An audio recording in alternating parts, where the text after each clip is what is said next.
Señoras y señores, niños y niñas, con nuestros milanos negros, nuestros marabús africanos y nuestras cigüeñas yapín, nos despedimos por hoy. Esperamos que la exhibición haya sido de su agrado. Muchísimas gracias a todos y que sigan disfrutando de su día en Biopark.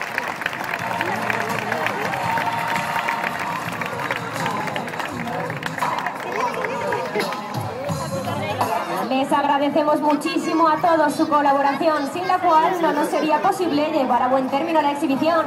Ahora ya no hay